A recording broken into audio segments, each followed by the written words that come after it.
Welcome to Writer's Voices with Monica and Caroline. I'm your host, Monica Hadley, and with me is my co-host and mom, Caroline Kelborn. How are you today, Mom? I'm good, and it's a beautiful day. Sunshine, boy. So, Mom, who do we have with us today on Writer's Voices? Well, today we have Elizabeth Moore, and she is an associate professor of nursing and internationally recognized author in her field. The early death of her own daughter inspired a personal journey to find a continued connection between them and led to the writing of her first novel, which is The Dreaming Road. Yes, The Dreaming Road, and it is a dreaming road for sure. Okay, she lives near Nashville, Tennessee, with her 3 dogs, Bo, Buttons, and Bramble. And so we're very happy to have her today, and this is quite an interesting book.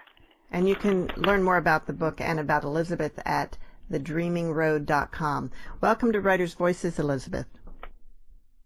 Thank you. I'm glad you're having me. I'm excited to be talking to you guys about my book today. So tell us a little bit, when it says you're a recognized author in your field, tell us a little bit about that. Oh, okay. About things that you've written before we get into The Dreaming Road. Okay. Yes. My background, my research has been on mother-baby skin-to-skin contact at birth. And it's quite interesting to me because I started out in my research trajectory exploring the connections between mother and baby right at birth. And so all my research has involved placing babies, naked babies, skin to skin on their mother's chest immediately after birth, and looking at how well they breastfeed and how well the moms and babies connect, when they're able to be, with each other in this really intimate way versus what was done in usual care when I started this research, where mothers, and as soon as the babies were born, babies were taken to a warmer and assessed, and then they were swaddled up in blankets and held by their mothers, swaddled or passed among family members in the delivery room. So this was a very different process when I started doing it, and it's really caught on. And a lot of mothers and babies are requesting skin-to-skin contact now in the delivery room, and we're just starting to try to move it into the operating room at Vanderbilt. Traditionally, mothers and babies are separated immediately after birth when they have a cesarean section. And so we're trying to encourage healthcare providers to give the mothers and the babies the ability to, if they're both stable, to be skin to skin even in the operating room. So yeah, that's been my whole research career, and it's so interesting to me. I've been exploring for all this time the connections between mother and baby right after birth, and now in my novel, I explore the eternal connections that exist between a mother and her child after the child has passed on. So in a way, it's just an extension of what I've done before, just in a completely different realm. Wow. It's like you're coming full circle. Mm-hmm. Yeah. Exactly right. Exactly right. It seems like it would be a no-brainer that you'd want the mother and an infant to have contact, and yet it sounds like you've had to buck the establishment a little bit to convince people to do this. Yes. Birth, especially in the hospital setting, has been treated like a medical condition rather than a natural process. And so traditionally, healthcare providers have been very concerned about the baby's medical stability right after birth, and wanted to completely assess them away from the mother on a warmer to make sure that they're okay, give them injections of aquamaphytmin to, promote blood coagulation, and give them eye drops and stuff like that, so that they can permit, some issues with passage of infectious processes from mother to baby when the baby goes through the birth canal. But all these things can be delayed until after skin to skin in the first hour. So it's been a challenge bucking the system and saying, why don't we wait to do it? Why don't we just, you can check and make sure the baby's stable while the baby's actually on the mother's chest, and you can do a physical assessment right there.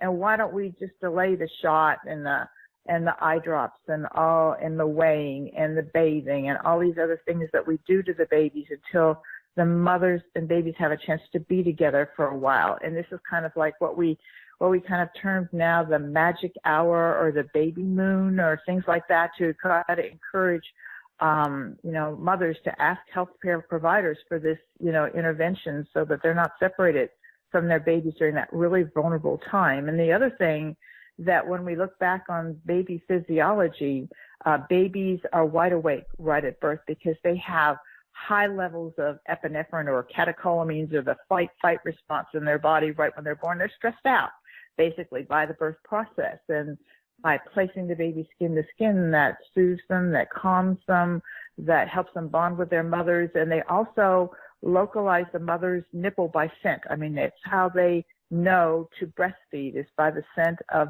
the milk, or the colostrum in this case, in the mother's breast. And this is something that's so needed for survival, even now. I mean, in, early human evolution, this was really, really important for survival. But even now, babies are programmed to actually, if you leave a healthy full-term baby on the mother's stomach, the baby will crawl up on its own and attach itself all on its own without any aid from healthcare providers to the mother's nipple and start to suck within the first hour of birth. So we just need to keep more hands off and let the babies and mothers do what they've been programmed by human evolution to do, for eons. So that's kind of been all my research for all these years. So, well, and now I'm exploring something different. I have a story about that. When Monica, when you were born, they laid you on my stomach, and I tried to touch you, and the doctor said, "No, don't touch her. You're not sterile." So I couldn't touch her, and it was a big disappointment to me. Oh wow! Yes. Yeah. Wow. So that's what's wrong. Yeah. There's nothing wrong. No, there's nothing wrong between us. I know. But, when my daughter was born, it was still, this was over 35 years ago, so it's still at the time where I think medical professionals were not thinking about this at all. And so we didn't have, they did take her away and do all those things that they do. And then she had a very high bilirubin count and had to be under the lights. Right. And so I didn't get a lot of contact with her at all during those first few days. But when as a baby, as a 1 to 2 to 3 year old, when she started talking, she would come up frequently. Every morning, at the very least, she'd come and she'd pull my shirt down, lay her head on my chest, her cheek on my chest, and say, "Skin to skin, Mommy." Wow, isn't that something? That's amazing. It is. Yeah. Yep.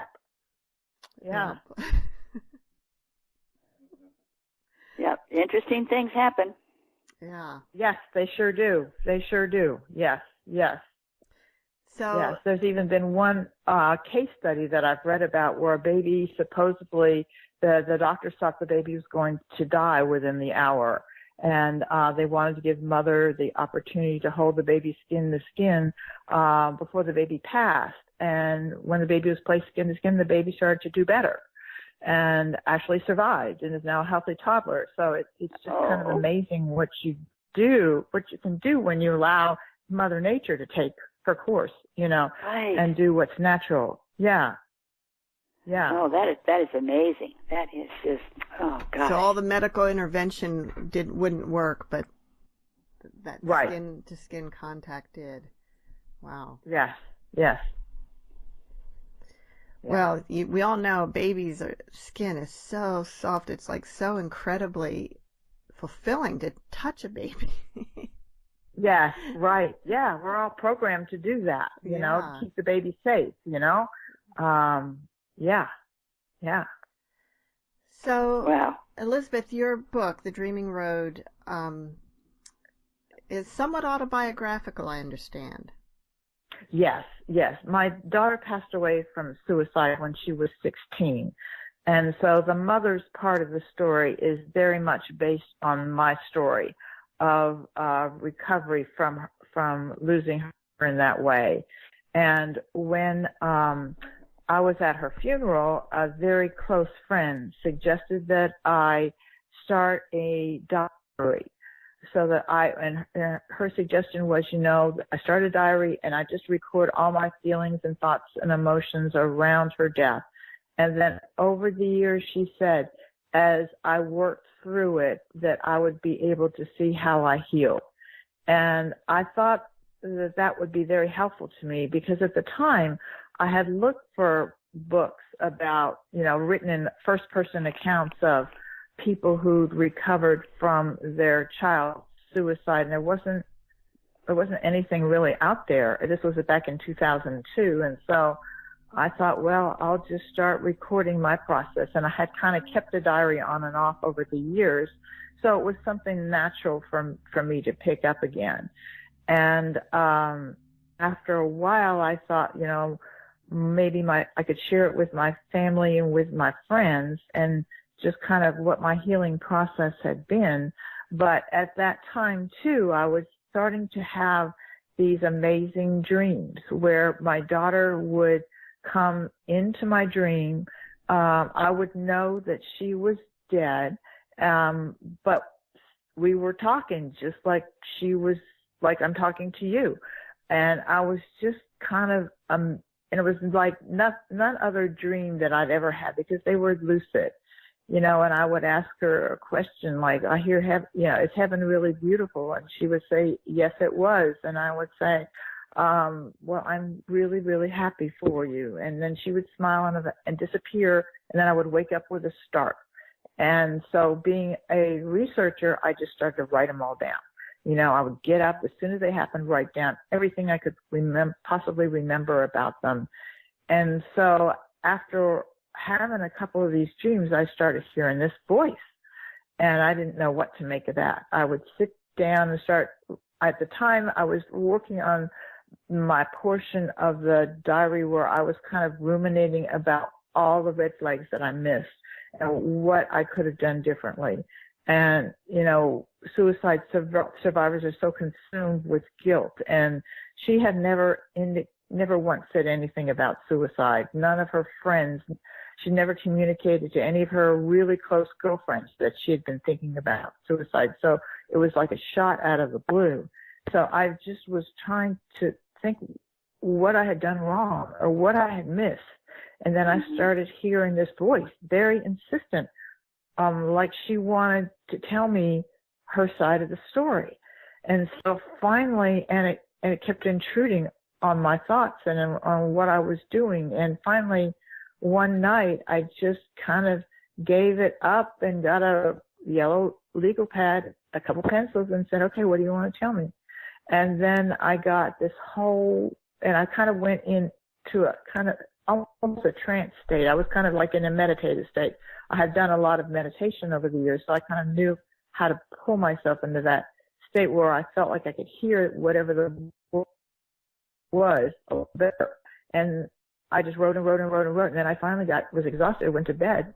And the next morning I woke up, and she had written me a lot of what I communicated in the book is when she went through this process with the angel Seraphiel, and she went through everything, all the events leading up to her suicide, and I was just like blown away.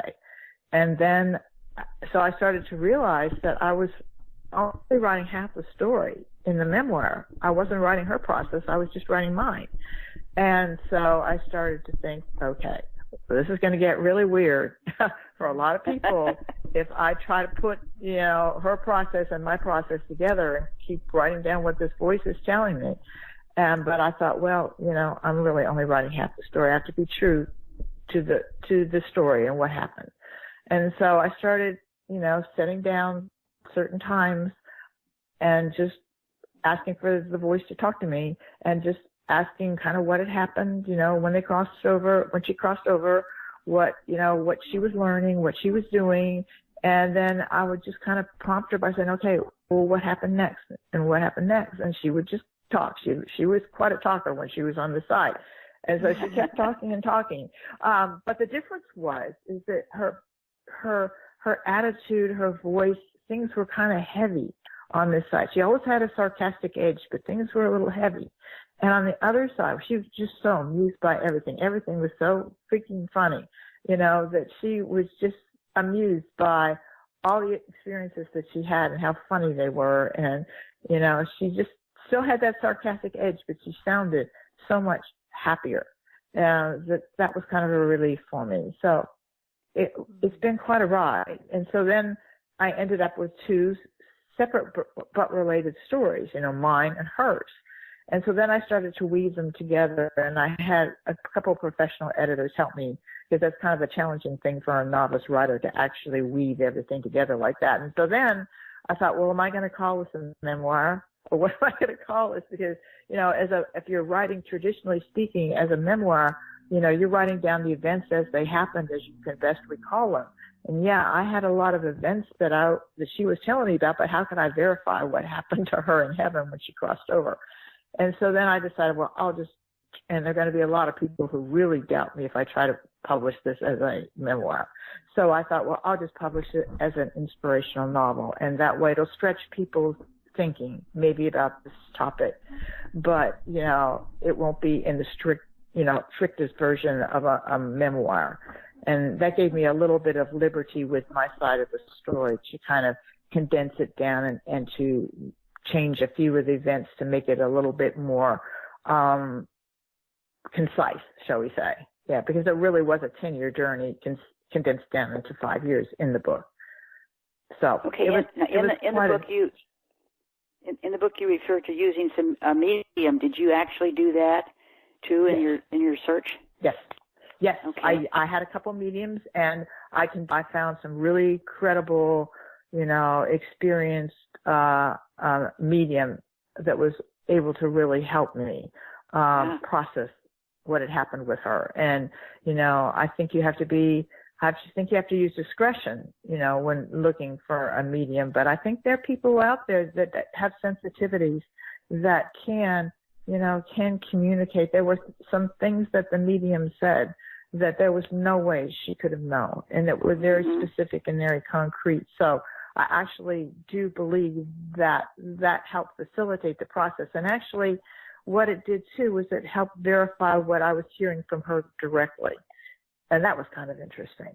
That I kind of use what we as researchers, if you want to get called, a process called triangulation, where you try to get the same information by different means. Oh.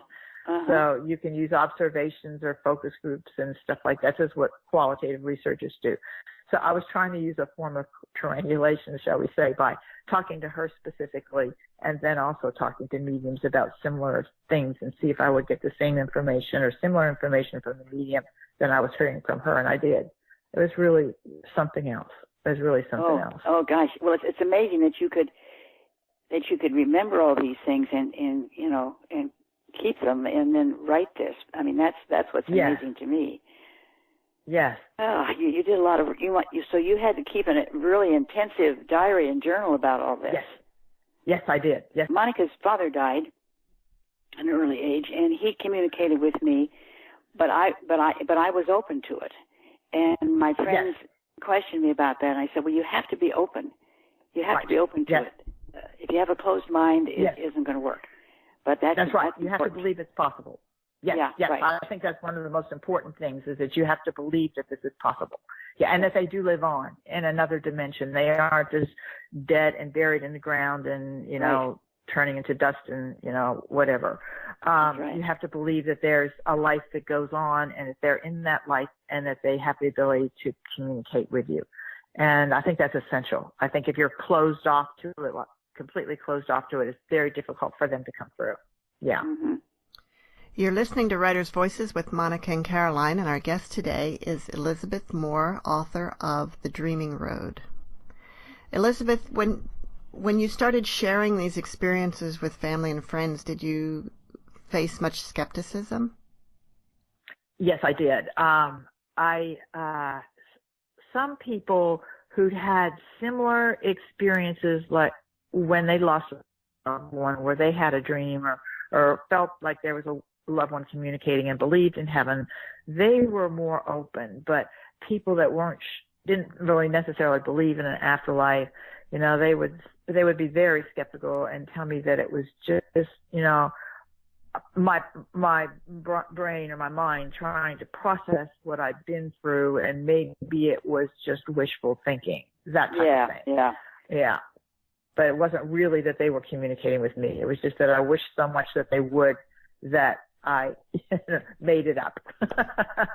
Or Do you ever doubt yourself?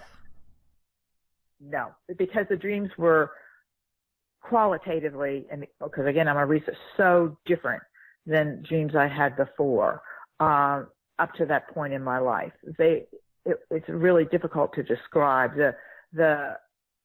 She was there. She felt like she was there with me. And they were very lucid. You know how the dreams are, generally speaking, kind of fragmented and bits and pieces of her during your daytime hours. This was very lucid, very logical. I knew when I saw her, I knew she was there. And sometimes I would wake up and I would wonder why I had been so sad, because she had just been right with me for the strongest dreams I'd ever had. And they occurred pretty much the first couple years after she passed away. And then I really haven't had any dreams like that in quite a while. Yeah. Well, because she assured you, and you believe that she's at peace. Exactly right. Yeah. Right. Yeah, she's moving on to what she needs to do on her side, and I have moved on to what I need to accomplish on this side. And that's what we're supposed to be doing. I mean, it's really hard to let go of the physical presence of someone that's passed on, but when they pass on, they're done with this life, but they still have an internal life that they're going back to.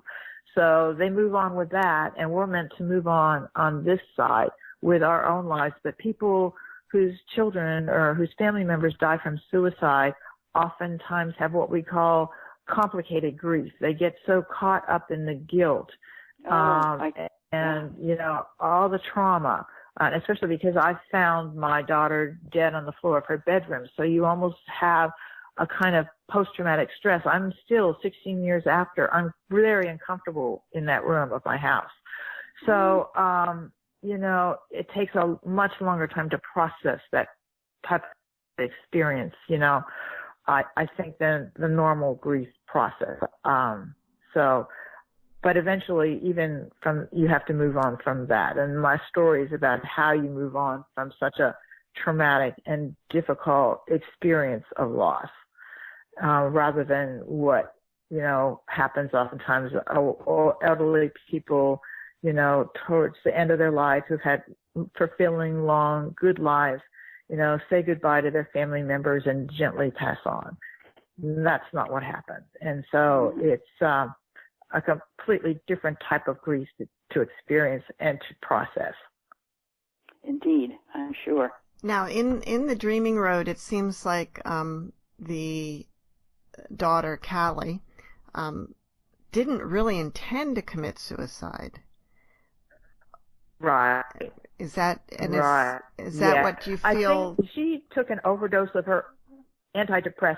Yeah, I think more of it was more of was a cry for help. She was on an antidepressant medication that has, in overdose form, can be lethal. And unfortunately, she wanted to stop smoking, and so we put her on a medication called Wellbutrin that can help someone. It is often what they place people on to help them stop smoking, but it's also an antidepressant. So we thought, well, we'll do two things at once. We'll help her with her desire to stop smoking, and she had admitted that she occasionally felt a little depressed.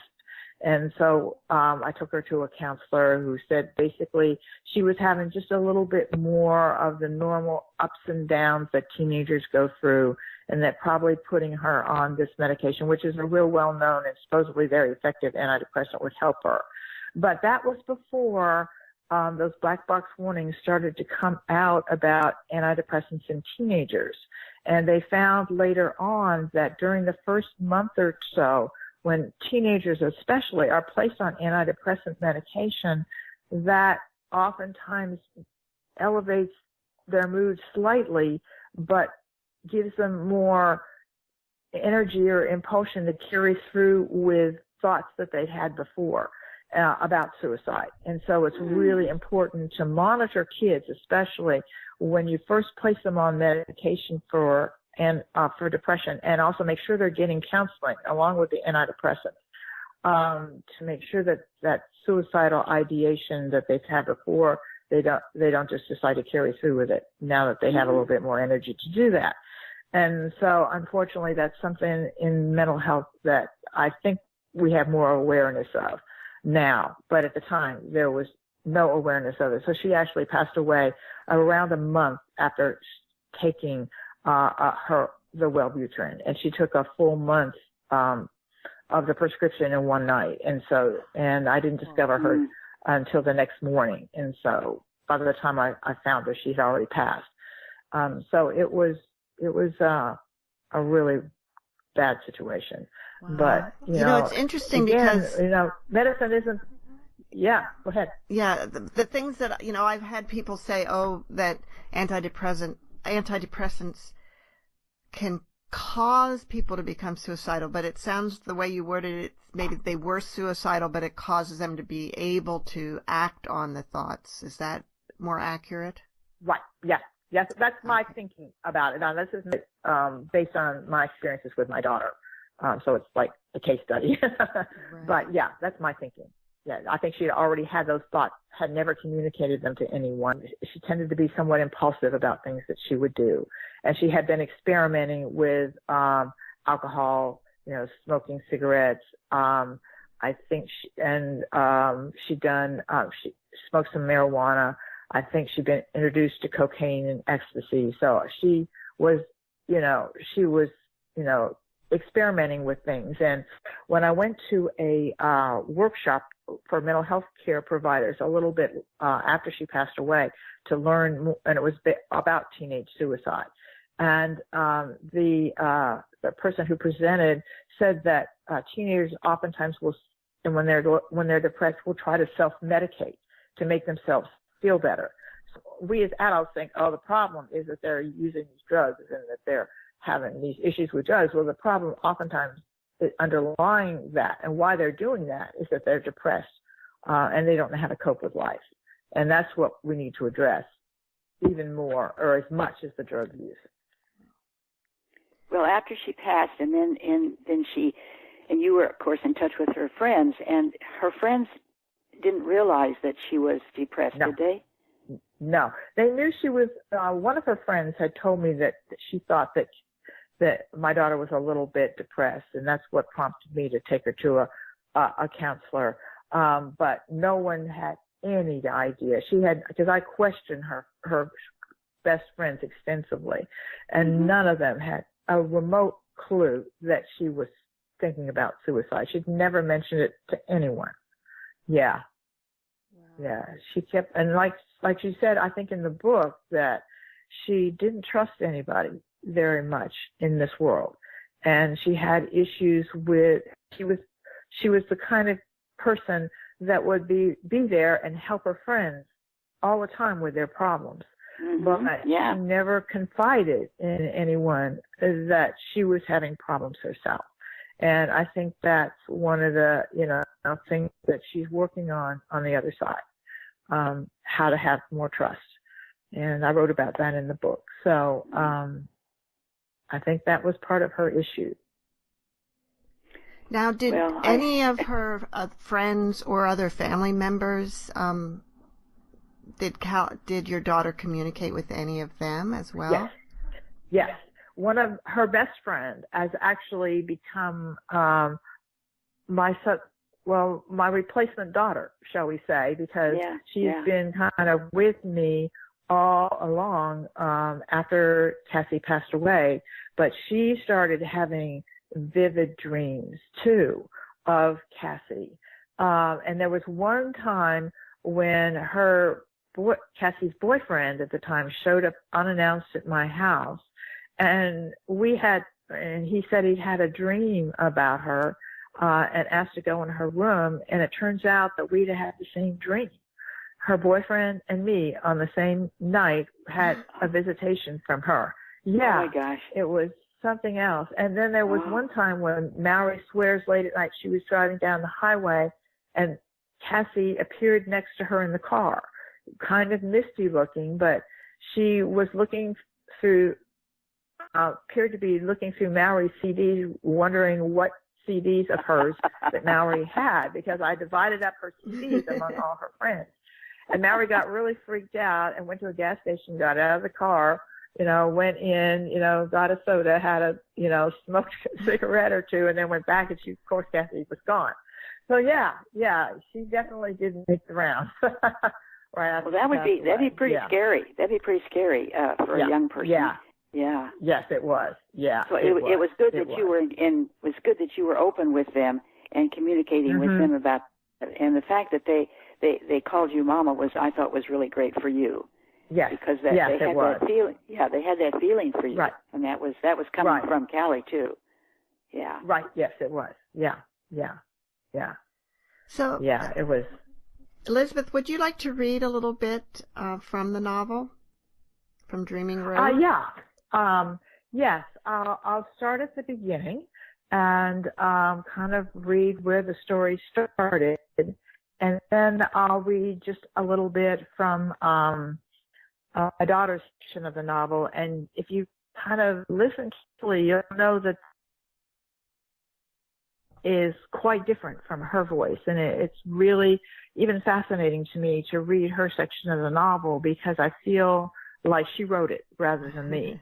But let me start out from Let me start out at the beginning. Great. The morning my daughter died, I woke and sat bolt upright in bed, my heart racing, my breath coming in ragged gasps. In my dream, dark spirits were chasing Callie. Thin, black, and waif-like, they surrounded her, tearing at her clothing, mocking her as she struggled to pull herself free. I tried to fight them, but my fingers swept through them as if they were vapor. I could only watch as Callie suddenly jerked herself from their grasp, her feet pounding the ground, her arms pumping as she sprinted away, her long blonde hair within a breath of their reach. I could only watch as they drew closer, could only will her, run, my baby girl, run.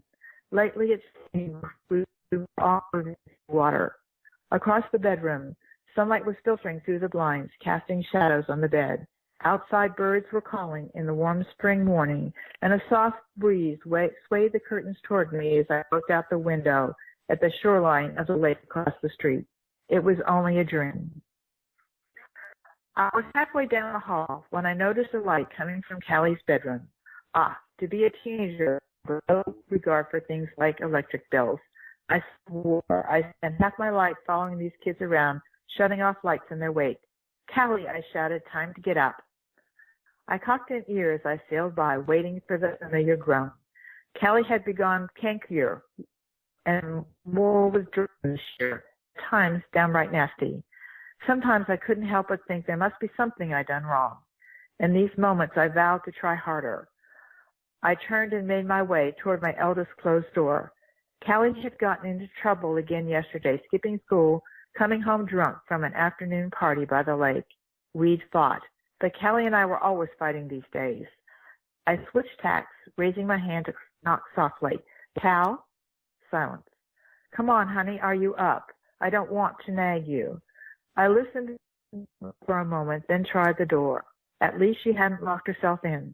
Grasping the cool knob, I turned it slowly, waiting for an exasperated, okay, Mom. At first, I couldn't make sense of what I was seeing. Wearing only a red and white ribbed T-shirt and a red lace thong, Callie was lying on her back on the floor, legs stretched out straight, hands clenched in tight fists at her sides. Her blonde hair lay tangled around a face as pale as porcelain. Her eyes were wide open, staring at the ceiling, eyebrows arched, and her lips were a dark purple blue. Oh my God, Callie, wake up. What happened? All sense left me as I fell to the carpet to pull her into my arms. Tom, I screamed, rocking her, shaking her. I frantically checked for breathing and a pulse. Nothing. It was my face that frightened me the most. Frozen in time was an expression of absolute wonder and amazement on her face. I'd never seen a look like that before. She looked as though the gates of heaven had opened up and ushered her inside. And so that's the beginning of, people told me, well, maybe I should start the beginning with kind of what was happening with her in high school or, kind of the events leading up to this. But this kind of didn't realize it until later on, but I realized after I took a couple writing courses that I was actually following the script for the hero's journey. And in the hero's journey, there's an inciting event that catapults you into the unknown and starts you on this magical journey. And this, to me, was definitely the inciting event that set me on the road to trying to find her again. And so that's why I put it first.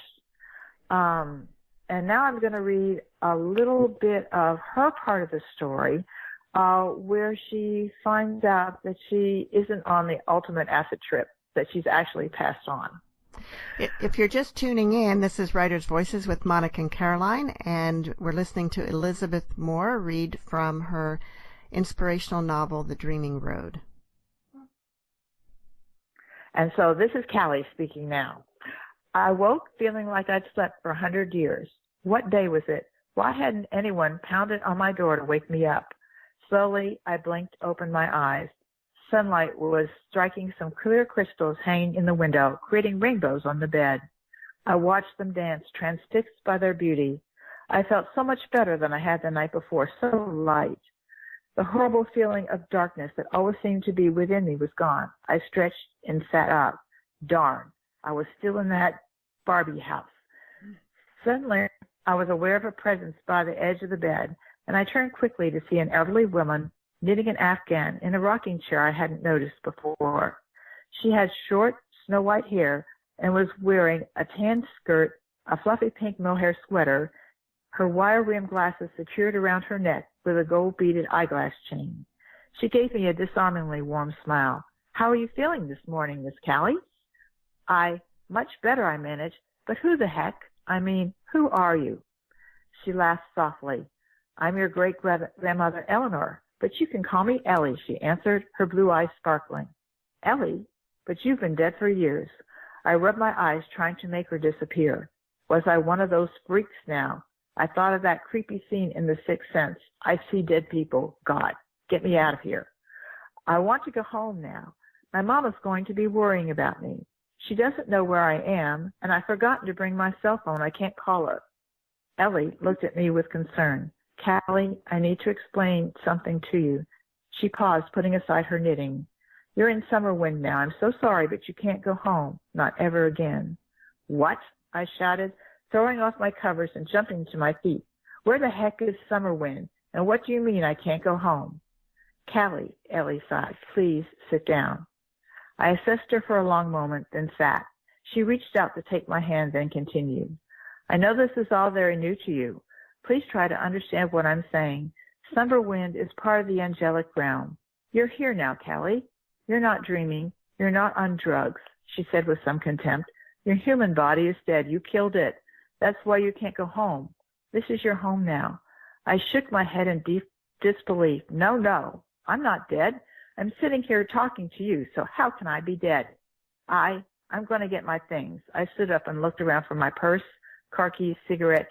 God, do I need a cigarette? I'm going home, I said determinedly. Sit down, Callie, Ellie said again more firmly. Let me show you something. My legs buckled completely without my permission. This is completely messed up, I said. She reached behind her with impressive agility and pulled out a little screen. It was like a laptop screen without the computer. Here, press this button, then ask a question. It will tell you anything you want to know. Okay, screen, I said, secretly impressed with the angelic realm's cool technology. Where's my mama? And what's she doing now? The screen blinked a few times, and suddenly I saw my mother. She was wearing her rumpled old yellow pajamas, curled up in her bed, with her hair in what used to be a bun. It was hanging out all over the place. My heart lurched in my chest. Did I even have a heart? I could feel it breaking. She was clutching Ruffy in her arms and crying and crying. Why is Mama crying? I whispered, beginning to understand. The screen flashed again, and then I saw something horrible. something I immediately wished I would never have to see again. It was my mama on her knees on the floor of my bedroom. She was bent over my body, and it was me, but I was completely white. My lips were hideous purple blue, and she was frantically trying to breathe air into my lungs, trying to pound the life back into my chest. "Oh, my God," I whispered, my fingers to my mouth. "What happened?" One more scene flashed before I could handle no more. Me, sitting on the bedroom floor, a shot glass in one hand, a bottle of pills in the other. I was swallowing them, tears streaking down my face one by one. Then I saw myself lying in a coffin. I dropped the screen and it clattered to the floor. A sob rising in my throat. Oh my God, what have I done? Ellie left me alone. I sat on my bed, motionless, whirling with regret, stunned. Hours passed as I sat staring out the window and watched the gathering dusk bring the night sky alive. I lay down again and tried to go back to sleep. I still had the faint hope that this was just a mirage, an illusion. I'll go to sleep. When I wake up, I'll be back home with Mama, Anthony, and all my friends. I miss them. I miss them more than anyone will ever know. And that was, when I wrote that, that was really quite revealing to me how people who pass from suicide may have a lot of regret about what they've done, and may be able to observe, the consequences, or, what happens, the pain that all the people on this side, or our side of the veil, are experiencing by the way in which they crossed over. So that was really enlightening to me. So I always kind of wondered what kind of consequences people have when they commit suicide. And I don't think, that you're going to be punished or you're going to go to hell or something like that. But I think you do karmically get to experience some of the pain that you've inflicted on those that are left behind. I think that's true. At least it's true from what I've experienced from talking with her. Well, I think it probably is. But if more people were open to how they feel after someone close to them commits suicide, then someone else might think twice about doing it. You know what I'm saying? Right. If they only knew what it does to the people they leave behind. Right. Yeah, and so that was a part of my purpose was in writing the book, and I think finally why I did publish it, because I had some concerns as a researcher at Vanderbilt publishing this novel that, talked about after-death communication and mediums and vision quests and astral traveling. I mean, I really struggled with it for years, and I'm kind of cut back to half time, and I'm 67 years old, so I'm kind of semi-retired. And finally, when I got to be the point where I started to cut back, I thought, well, if I want to publish this novel in this life, I'm still healthy and strong and can promote it and all that, I better do it. Which finally promoted me, to do it. But, the novel was written not only for parents that have lost children to suicide, but it's also hopefully written to teenagers, to really think twice a little bit about what you mean to do with your life, because you have a whole life ahead of you, and I do believe that you have a divine purpose to your life. And I think that sometimes by cutting it short like this, you don't get to fulfill your divine purpose.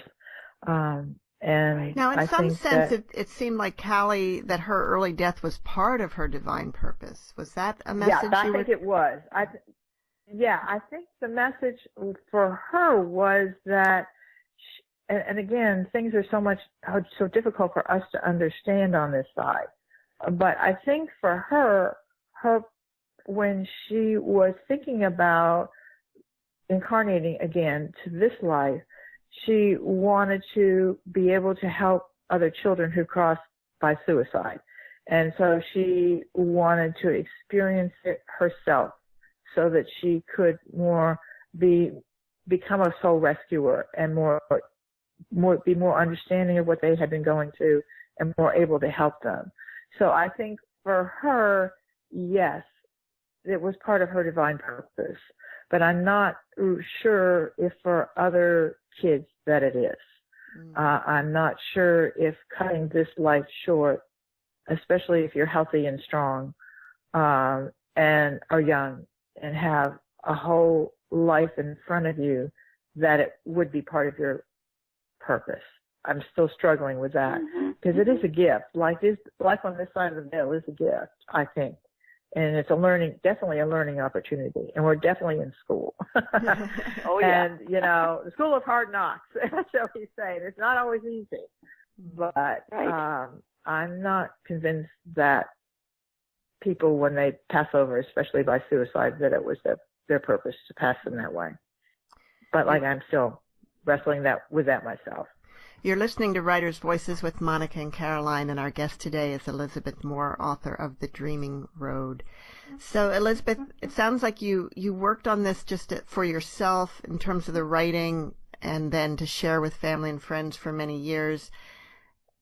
And at the point where you decided to turn it into a novel, you said you worked with some editors. Did you, and maybe took some classes? What did you actually do to make that work?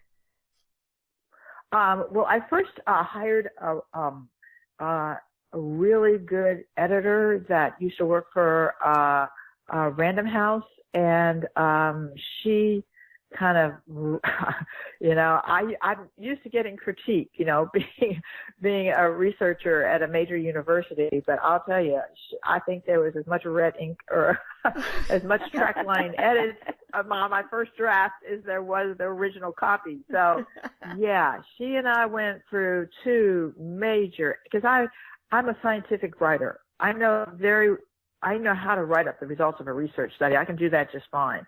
And I've even done a little bit of qualitative research where you talk about breastfeeding, women's experiences with breastfeeding, where I've talked to them in focus groups. So I even know how to do a little bit of that.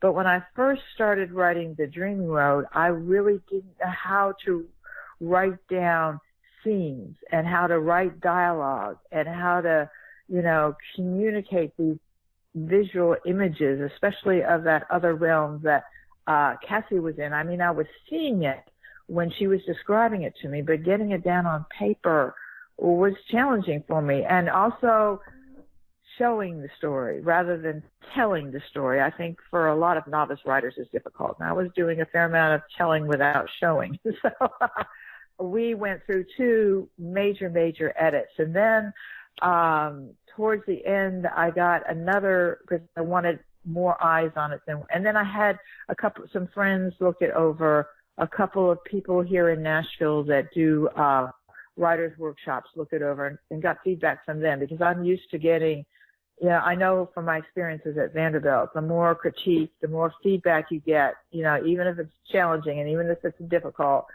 and time-consuming, your end product is so much better.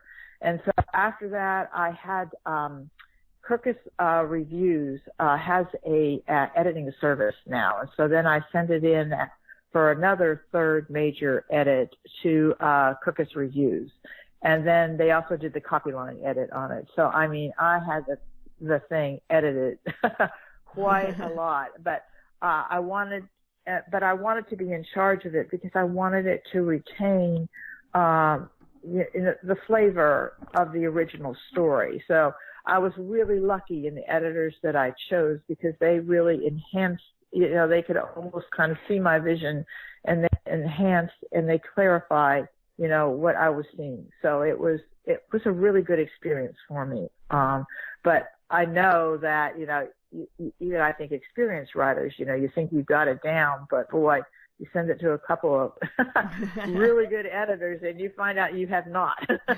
So, yeah, but luckily I have been exposed to that quite a lot of critique at Vanderbilt, so I was really comfortable with that. Now, does this experience make you want to write more?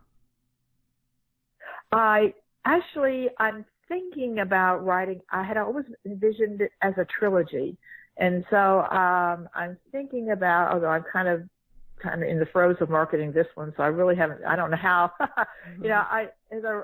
writers, by the time, I think it's such a struggle for us. I have another day job that still supports me, at Vanderbilt, but, between, how little money you make, when you publish a novel. I think it's only the really, well-known bestsellers authors that actually can live off what they make from their book. And, my working, I still have a son, although he's married and moved to another place. And I have some other interests besides work and writing. It's a struggle to find the time to set aside to do it. But I have in my mind that I want to write a sequel to The Dreaming Road. And I've actually written the first chapter where the mother, as an older woman, crosses over to the other side of the veil and meets up with her, and that's about as far as I've gotten. She meets up with her daughter, who's going to introduce her to the other side and take her on a walkabout of the other side of the veil, and also help her process experiences that she's had in her life that she's, needs to process before she can move on in the afterlife. So that's kind of my vision, and I probably will do something like that, but right now it's all I can do to publish, to get, this thing out into what I've done out into the world. So that's my major focus right now. So tell us a little bit about how you published, what the publishing process has been like for you. That was very interesting too, because I struggled for a while trying to find an agent, trying to find a traditional publisher, but everybody had problems with the afterlife, and they all wanted me just to turn it into a memoir and just write my side of the story and cut the whole half of my daughter's side off. And to me, that would have eliminated something that will help people grow and something that will help people think that maybe this isn't all there is. So I really didn't want to do that. And so finally, I decided to work with with Turning Stone Press, and Turning Stone Press does strictly, new age, alternative types of publishing of books, of novels, and other types of books. And they were very open to my leaving it the way it is. I was very, very happy with that. But that's the thing, as a researcher, you want to stretch people's minds. You want to make them think about something new, something different that might actually, benefit their life. Skin to Skin is certainly that type of intervention. And so I didn't want to just drop off half the novel, especially the part that I thought was, people can relate to someone's grief process. They can relate to Diane's story, but it's going to stretch their hearts and minds to think about, okay, what's it like for someone once they cross over, especially when they cross over by suicide, and how do they process that on the other side, and how do they forgive themselves and move on? So there was no way I was going to take that out. So I ended up having to quote unquote self-publish it and it turned out really well, and I'm really glad I did, because I wanted to remain true to the story. And if I couldn't with a traditional publisher, then I was just going to publish it myself. So that's what I ended up doing. And did you get assistance with the kind of the physical aspects, like the cover design, the layout, the typesetting? Well, actually, yes. What I did was I not only had Turning Stone Press has in-house designers, but I also have a friend here in town who runs a marketing firm specifically for writers. It's called JKS Communications, and she got me in touch with someone who's designed book covers for major publishers, and he and I talked for a long while about my vision for the book, and he designed the perfect cover for me, because I don't know if you've ever heard of the legend of the two wolves, the darkness and the light, where everyone carries two wolves inside of you. One is the white wolf, and that is love and faith and charity and hope. And then the other is the dark wolf, and that's envy, bitterness, despair, anger, jealousy. And there was an old Indian shaman telling this story to a young boy, and the boy asked, and the shaman said, well, those two wolves, the white wolf and the dark wolf, are always at war inside of you. And so the boy asked the shaman, well, which wolf wins? And the shaman said, the one that you feed. And so this is kind of the book. The cover is the white wolf, or the mother, or the light and the darkness. And it's kind of like, okay, which one are you going to feed? You know, are you going to become consumed by bitterness and despair and, you know, over the loss of your child, especially to suicide, or are you going to find faith and hope and love and grow from your experience rather than be drowned by it? So for me, it was the perfect cover. There were lots of synchronicities along the way. Everything kind of lined up. I think I had help from the other side on getting this out. I don't doubt it. Yeah, because everything just kind of lined up for me. It was like all I did was follow the breadcrumbs. And it's been an amazing journey. And when was it published? When did it come out?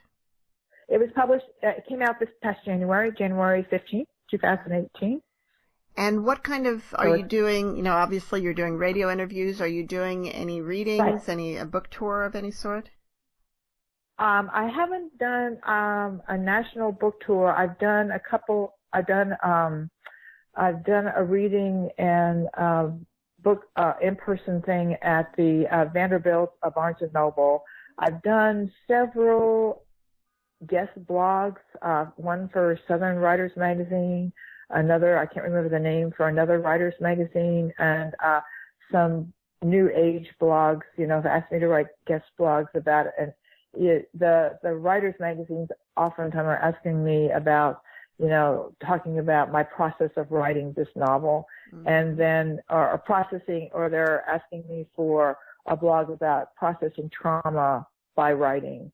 And then the other one's a more new age type of blogs are kind of asking me questions about, you know, why I wrote the novel, and how do I communicate with Cassie from Beyond the Veil, and do I believe that this is really real or wishful thinking, and what kind of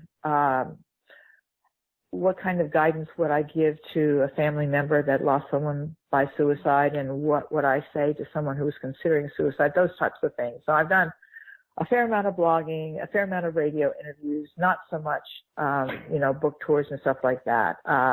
Again, it's a self-published novel, so it's a little harder to get out there. I'm not being backed up by, you know, Random House or, you know, one of the big publishers. So it's a little bit difficult to get the word out. I have a really nice website, www.thedreamroad.com, and so I'm trying to market the novel through that as well. And you're working with JKS Communications Publicity, and that's how you came to our attention. They do a great job. I really love working with them. Yeah. Well, we're out of time, and I really want to thank you for being with us today, Elizabeth. And you know, I think what you went through is probably one of the, if not the most difficult thing that anyone can experience. And one of them. Yeah, the fact that you were able to... One of the most difficult journeys on this side, Yeah, and that you were able to share that in a way to help others, really, I really admire you for that. Yeah, thank you. Yeah, and thank you for having me today. Yeah, I enjoyed talking with you guys. Yeah. So, Mom, do you have some closing words for us today? Well, I'll tell you, I searched and searched through all of my quotes till I found something, and this may sound like it's flippant, but I don't mean it like that. When forcing a difficult task, act as though it is impossible to fail. If you're going after Moby Dick, take along the tartar sauce. No, that's good. Thank you all, and we'll see you next week on Writers' Voices.